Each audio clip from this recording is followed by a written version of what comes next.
Olá pessoal, tudo bem? Então sejam bem-vindos ao meu canal, né? Já batemos mais de 300 mil pessoas, então gostaria primeiro de agradecer a você que me acompanha, que me deu essa credibilidade, que acredita no meu trabalho, né?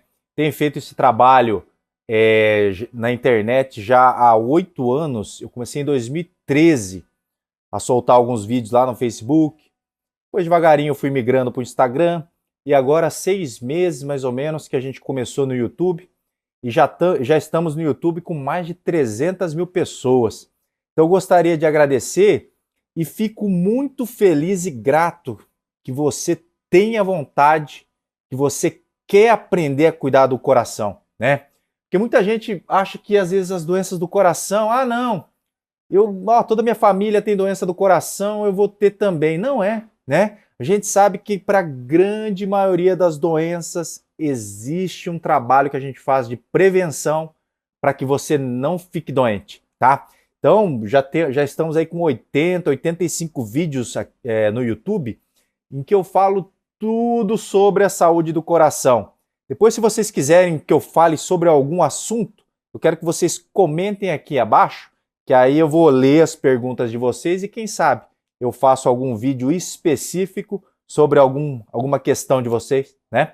Então vamos lá para o 18º capítulo da nossa série Perguntas e Respostas. Vamos lá? Roda a vinheta!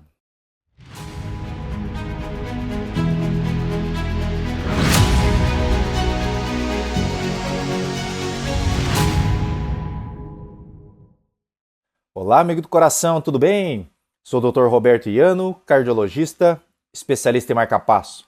Olha aqui nossa camisa, ó, Amigos do Coração, pessoal. A gente vai começar a fazer essas camisas. Eu já estou prometendo para vocês, tem bastante gente pedindo já. A gente vai começar a fazer as camisas Amigos do Coração para você que quer cuidar do seu coração, para você que quer manter sempre antenada, sempre ligada, vai poder usar aí a nossa camisa. Hashtag Amigos do Coração.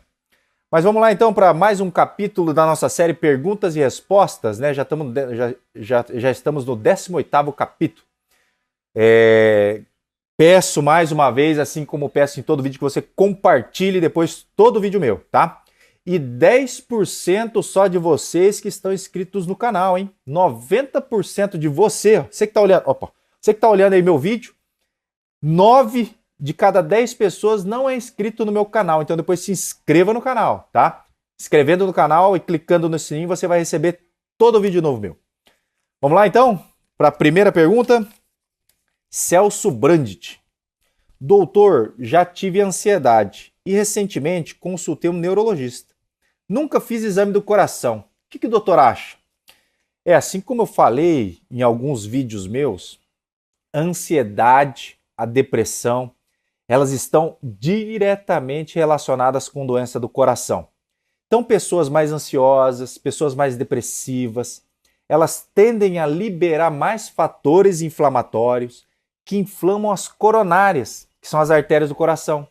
Então, quem tem ansiedade, quem tem depressão, ela tem mais sintomas que parecem ser do coração, que é dor no peito, falta de ar, batedeira, sensação de tontura e desmaio.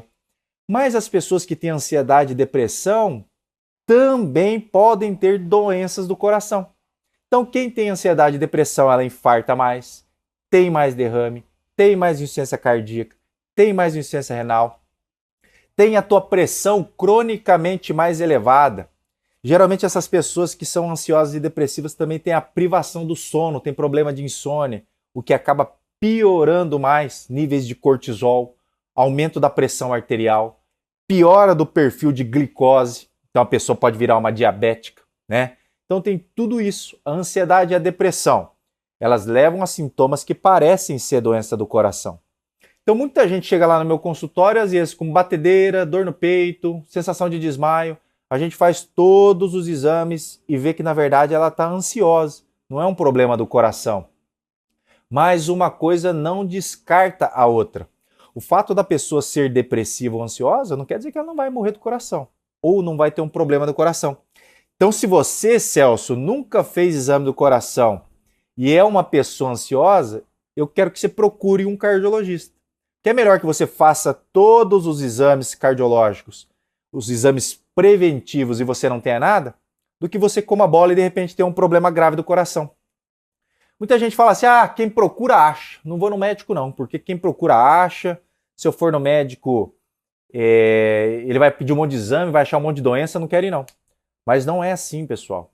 Quando a gente faz os exames, a gente consegue descobrir as doenças antes delas tornarem doenças graves.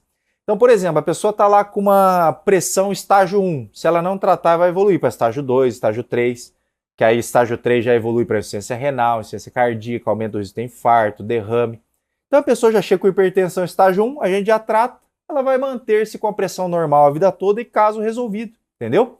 Então a gente, descobrindo precocemente as doenças, a gente consegue prevenir que evolua para casos mais graves. O que eu vejo muito no consultório, pessoal, você que é diabético, você tem que se cuidar.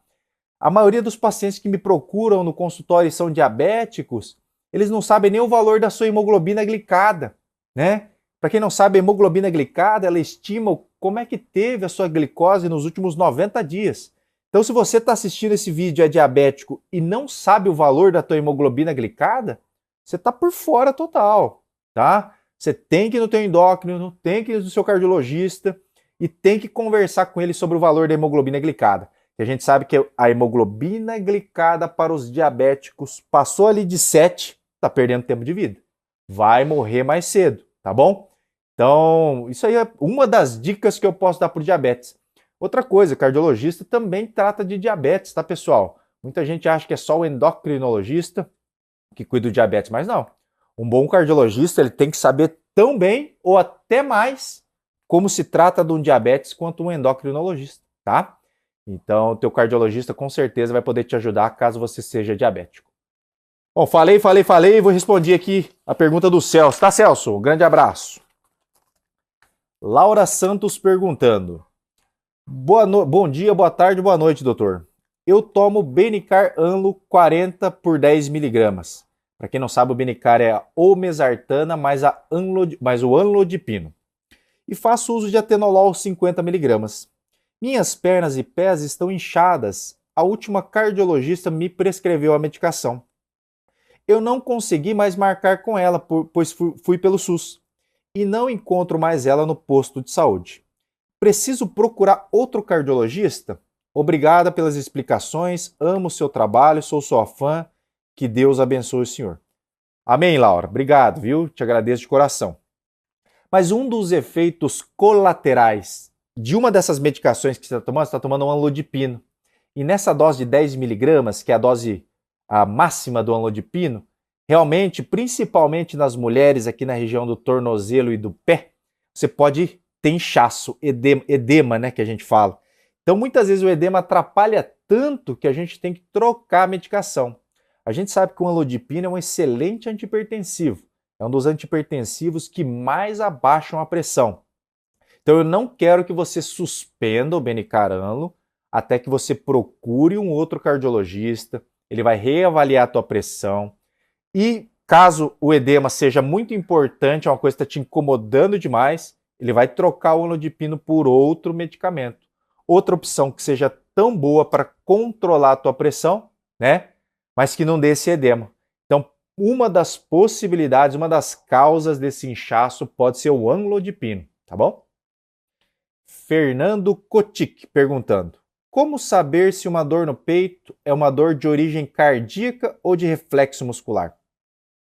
Bom, Fernando, tem um vídeo, vou deixar até aqui um vídeo que eu explico, né, sobre a característica da dor no peito, aquela dor clássica, dor de angina, né, que é aquela dor em aperto, aquela dor que se irradia para o braço e para o queixo e para a mandíbula, que dura mais de 20 minutos. Geralmente a pessoa fica pálida, fica sudoreica, ela fica com vontade de vomitar, né? Então o médico consegue, não é tua obrigação identificar isso não, isso é o médico em consulta que ele vai identificar se a dor que você tem é uma dor de origem cardíaca ou não.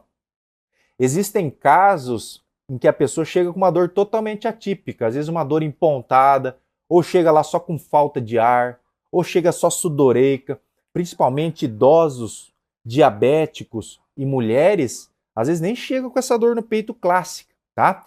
Então o que eu falo sempre, toda dor no peito deve ser investigada e afastada a causa cardiológica, tá? Então na dúvida, se você está tendo dor, procure o cardiologista. Existem pessoas até que não têm sintoma nenhum. Posso pegar um exemplo clássico de um paciente em que ele não tinha sintoma nenhum, veio em consulta clínica comigo, a gente fez o teste ergométrico, pelo exame de esteira, que é o exame que eu faço também, a gente consegue ver se tem artéria entupida do coração. No teste ergométrico deu que ele tinha artéria entupida do coração. Fez o cateterismo que confirmou que as 3 artérias do coração dele eram entupidas e com lesões graves. E ele teve que ser submetido à cirurgia cardíaca, né?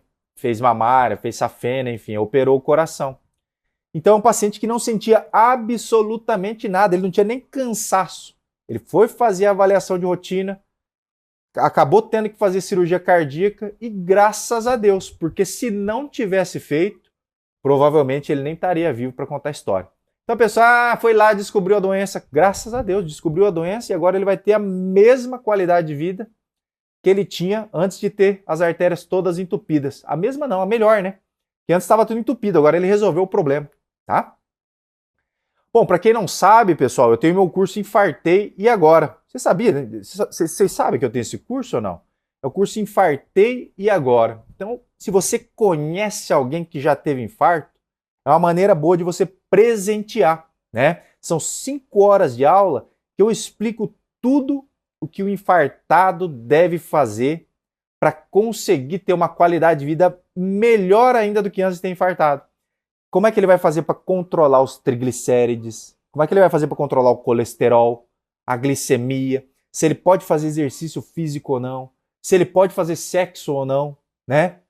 Tá? Quais são os cuidados? O que ele vai fazer daqui para frente para ele poder cuidar do coração? Então, é o meu curso Infartei Agora. Depois eu vou deixar o link aqui na descrição também. Bom, pessoal, para não estender demais o vídeo, eu vou ficando por aqui. Pedir mais uma vez para vocês se inscreverem no canal, clicar no sininho para receber todas as notificações e compartilhar todo vídeo novo meu. Só se vocês estão gostando. Vamos fazer o seguinte, se você gostou do vídeo, você vai fazer isso. Se você não gostou do vídeo, você não precisa compartilhar. Tá ok? Então, pessoal, o recado de hoje é esse.